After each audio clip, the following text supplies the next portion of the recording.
Welcome back to KTN Sunday Night. Time for Checkpoint. In just a couple of hours, Deputy President William Ruto will be making a second or rather third attempt to get governors and the national government to speak the same language on what is turning out to be a devolution nightmare. Governors have so far held their ground that they want a referendum on the constitution that will once and for all settle the question of revenue allocated to counties and what functions will be carried out by county governments.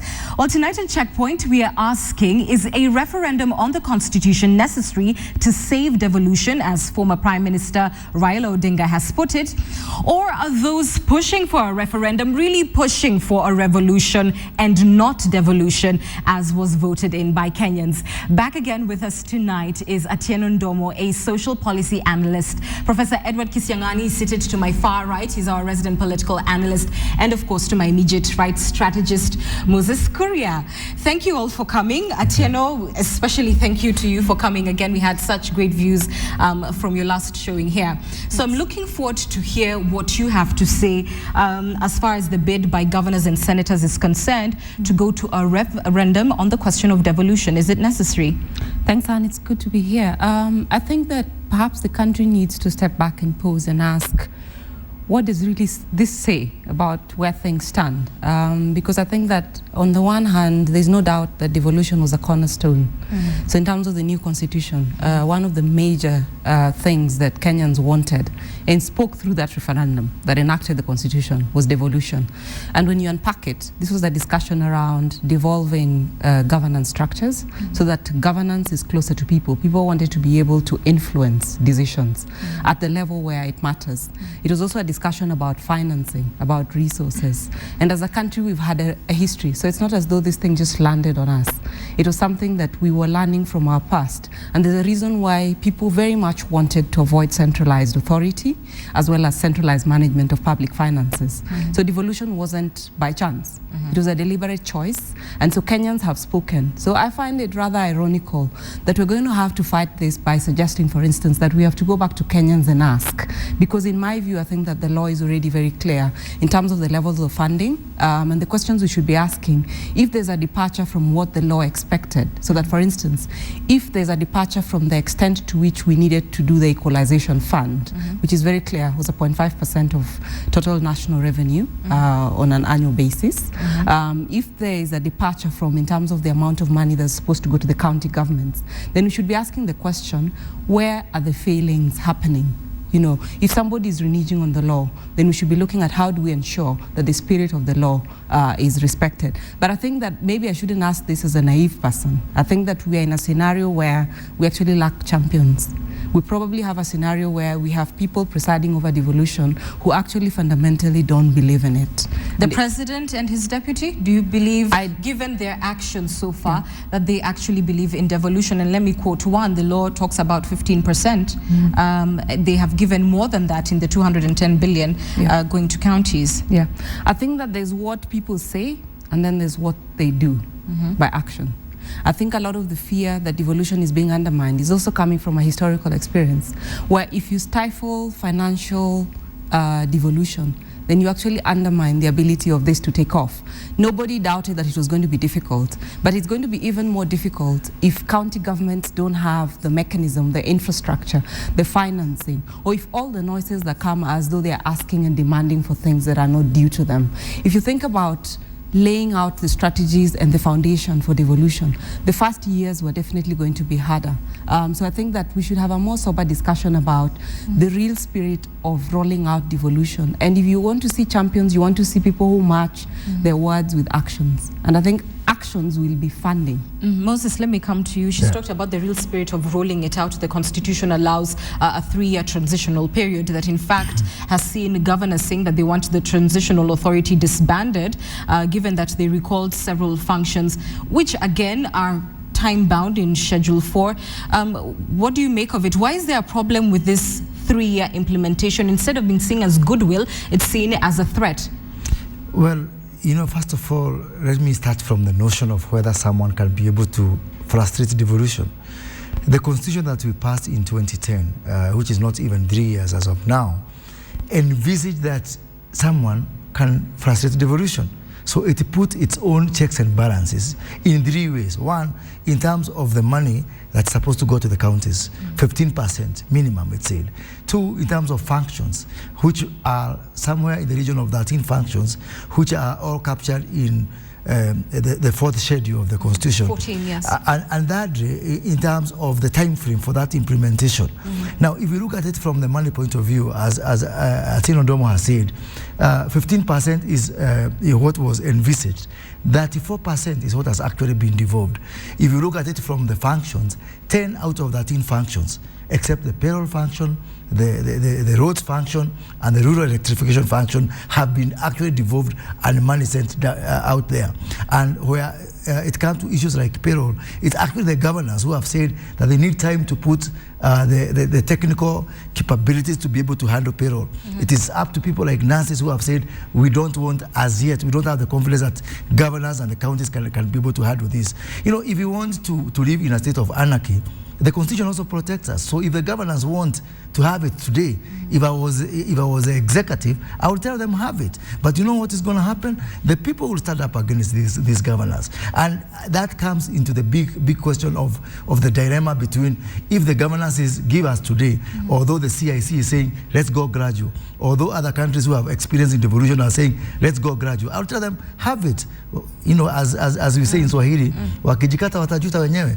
But I'll tell you what the real issue here is. The issue is not about devolution. Devolution is going to be solved by, as the Constitution points out, by concurrence and by continuous consultation between the two arms of the government. The real issue in your opinion is? The real issue is actually politics. That you heard what happened in Homa Bay, that's in Homa Bay, where people like Mudhama and Raila Odinga said they want a referendum on the issue of parliamentary system. They want a referendum on the issue of what they're calling the March 4 movements. 137, you heard Mudhama say that clearly in Homa Bay. I mean, in the year 1994, when we came from the first multi-party elections, some of us formed what we used to call the Committee for National Convention. That is almost 20 years ago next year. And for 20 years, this country has been gripped by the issue of let's change the Constitution. We had a Constitution. I think some of these guys, they just like to be in a continuous campaigning mode. And I think they even have some sample ballots in their houses. Okay. They vote every day. Let's wait there. Professor, I want to bring you in. You've heard both sides of the conversation. There is also the question of 2017. And first, it's just a wonder that 4 months after an election, already we're seeing movements from both sides of the political divide towards sort of galvanizing support ahead of that election, and that the question of a referendum may be key. What do you think the role of governors would be in the politics of 2017? And do you think at all that the Jubilee government is perhaps intimidated with strong county governments that could change how politics is played?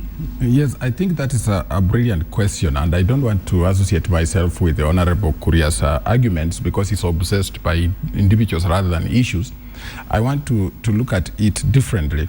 If you look at what happened in Mombasa today with the Deputy Prime Minister, the Deputy President meeting Matiba, you have to worry if devolution does not take place and the implementation of this constitution doesn't take place. Because what the obsession that we have now is just talking about individuals. But when you look at the heartbreaking situation of Ken Matiba, it tells you how bad it is. The Deputy President is celebrating a good constitutional dispensation that was ushered in by Matiba. But where was he in this political divide in 1991-92 when Matiba was suffering?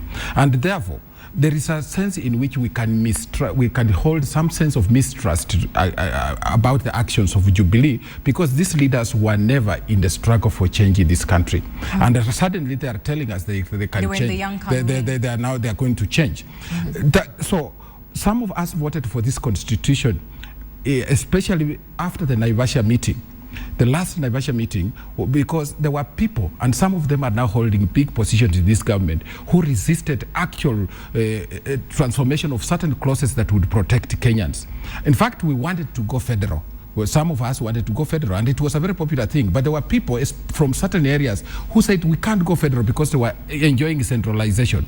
So every move we thought about a half or three-quarters of the constitution was good. So if we are going to quarrel over this thing of federal, and where they, strangely decided that the Senate is going to be the junior house, and the National Assembly is going to be the bigger house, then we said, okay, if we do, we shall lose the constitution. So we chose the constitution, but there were a lot of weaknesses. Now, if you look at the current body language and the direction that the Jubilee government is giving this country, there are several things. You look at Article 10 of the Constitution, it talks about national values. And even the amendment of the Constitution that is envisaged in Chapter 16 talks about the issues that can cause devolution, and one of them is the functions of Parliament. And if these are, even the other one is the interpretation of the Constitution. We cannot allow Jubilee to interpret Constitution and we say that is the right way.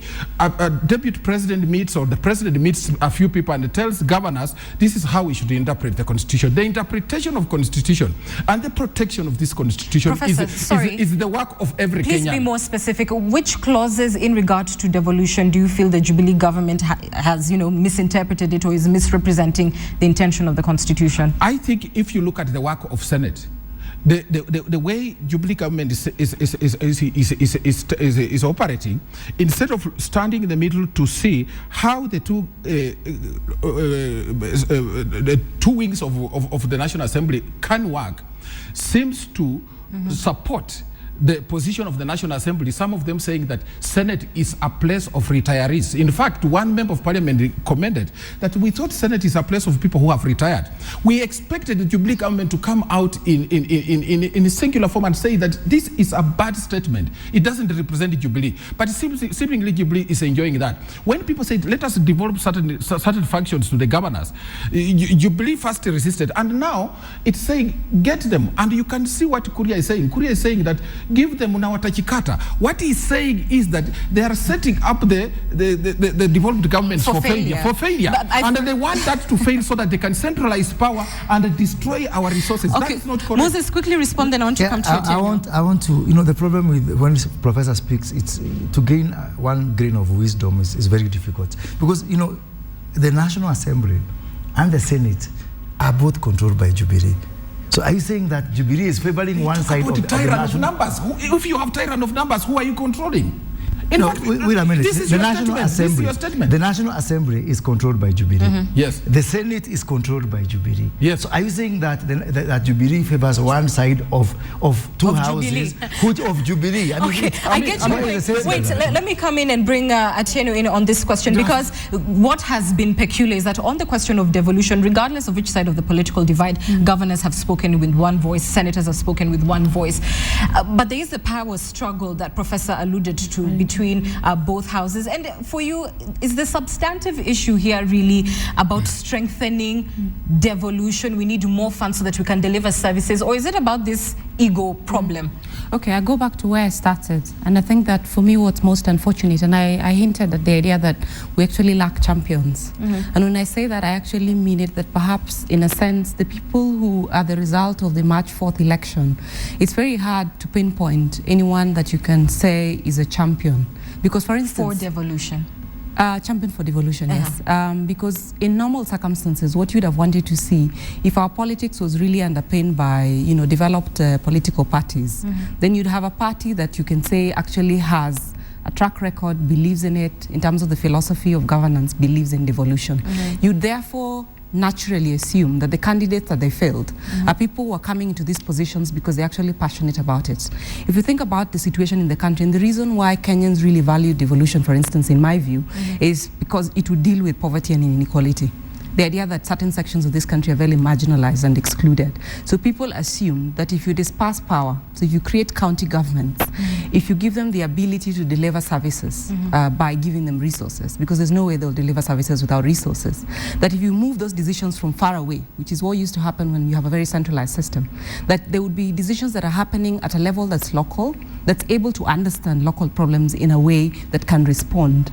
Now, the discussions we're having now are so jumbled up, and because you don't have a champion, you can't actually have a logical way of seeing it through. Forgive me to interrupt, because we're running out of time, but what is your personal view The Constitution requires 15%. They've gotten well above beyond that. Yeah. Is it necessary to say to governors, can you wait first? Let's see how you handle 210 billion before we talk about 40%, which is what they're asking for. It's mixing up issues actually to stick to the fact 15 is a minimum. Actually, if you read the letter of the Constitution, it is the minimum. 15 is a minimum. The idea of resources is supposed to match functions. So what we should be doing is a proper costing exercise and to have a sense and to say, if these are the functions of the county government, what resources will be required to deliver it? That's a very different discussion from one that just says there's a red herring about their capacities. You know, you can't also use the capacity question as a red herring.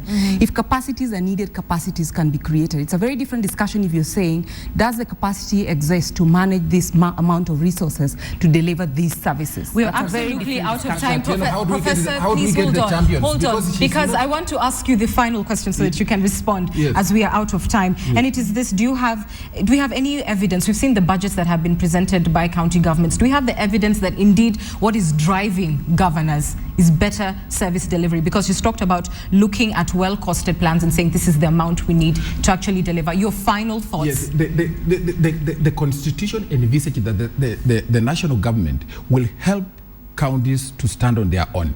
But what they are doing is making sure that counties fail.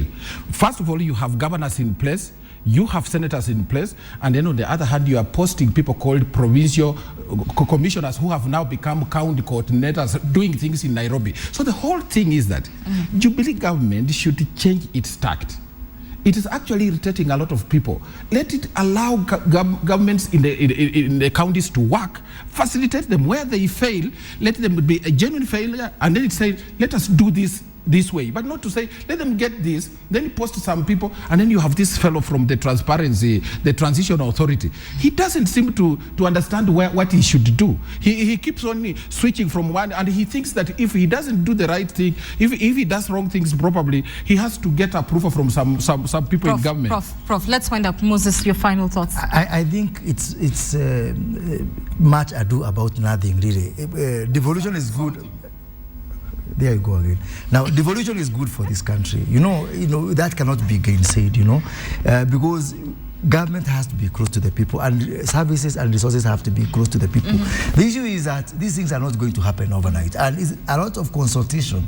The last meeting that the deputy president had with the governors, a lot of distance was covered in terms of functions that are going to be transferred. And I think we are only up 6 months since we went to the elections. We are experimenting with something that we have not done for a very long time.